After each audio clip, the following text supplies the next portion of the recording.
Hello everyone.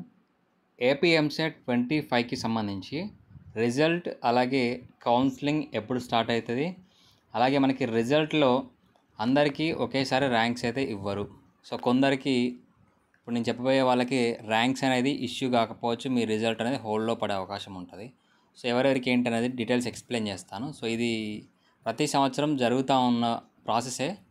So అందులో ఏంటనేది explain చేస్తాను. స్కిప్ చేయకుండా చివరి దాకా చూడండి. వీడియోని లైక్ చేసి మీ ఫ్రెండ్స్కి షేర్ చేయండి. ఎందుకంటే రిజల్ట్ వచ్చిన తర్వాత చాలామందికి నాకు ర్యాంకు రాలేదు, నాకు రిజల్ట్ క్వాలిఫై అయ్యాను కానీ ర్యాంక్ ఇష్యూ కాలేదు, ఎందుకు ఏంటనేది సో కంగారు పడుతూ ఉంటారు. సో ముందే ఒక క్లారిటీ ఇస్తే మీకు క్లారిటీ వస్తుంది. స్కిప్ చేయకుండా చూడండి. ఇలాంటి లేటెస్ట్ అప్డేట్స్ గురించి మన ఛానల్ సబ్స్క్రైబ్ చేసుకోండి. వీడియోని లైక్ చేసి మీ ఫ్రెండ్స్కి షేర్ చేయండి.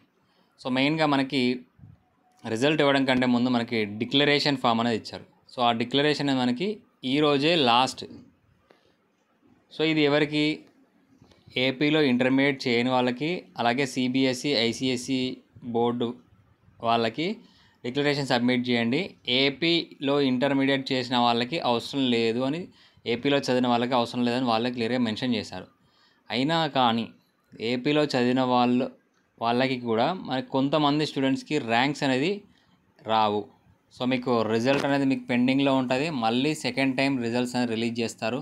సో మళ్ళీ డిక్లరేషన్ సబ్మిట్ చేయమని మళ్ళీ ఫామ్ అనేది ఎనేబుల్ చేయడం జరుగుతుంది.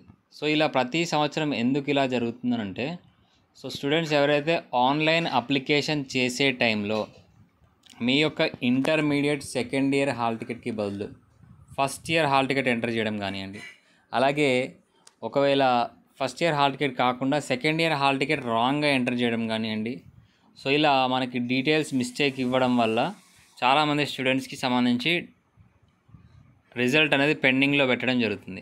సో ఎవరైతే సిబిఎస్ఈ ఐసిఎస్ఈలో మార్క్స్ కరెక్ట్గా లేని వాళ్ళకి, అలాగే ఇందులో డీటెయిల్స్ కరెక్ట్గా ఇవ్వని వాళ్ళకి, అప్లికేషన్ ఫామ్లో చేసిన మిస్టేక్స్ ఏవైతే ఉన్నాయో సో వాళ్ళందరికీ మనకి పెండింగ్లో ఉంచుతారు. అలాగే మెయిన్గా ఇంకోటి ఏంటి అంటే, ఎంసెట్కి మీకు మినిమం ఎలిజిబిలిటీ.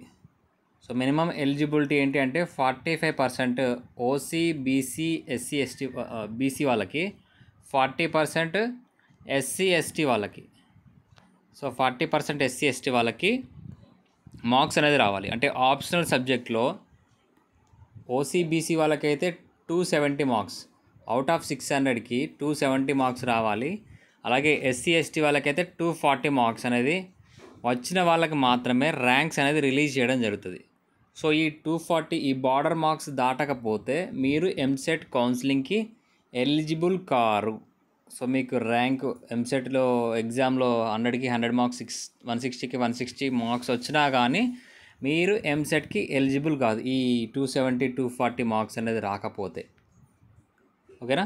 సో ఈ కండిషన్, అలాగే డీటెయిల్స్ మిస్టేక్స్ ఉన్న కండిషన్, అలాగే అదర్ బోర్డ్స్కి సంబంధించి వాళ్ళు కూడా ఏమైనా మిస్టేక్ చేస్తే సో మీకు ర్యాంక్స్ అనేది ఇష్యూ చేయరు. మళ్ళీ తర్వాత డిక్లరేషన్ ఇవ్వడం, మళ్ళీ సెకండ్ టైం కూడా ర్యాంక్స్ అనేది ఇష్యూ చేయడం జరుగుతుంది. సో ఇలా మనకి డబుల్ మిస్టేక్స్ ఉండకుండా ఉండాలంటే ఇప్పుడే మీ అప్లికేషన్ ఫామ్, ఎంసెట్కి అప్లై చేసిన ఫామ్లో మీ intermediate second year hall ticket ఉందా, ఫస్ట్ ఇయర్ హాల్ టికెట్ ఉందా అనేది డీటెయిల్స్ కరెక్ట్గా ఉన్నాయా అనేది చెక్ చేసుకోండి.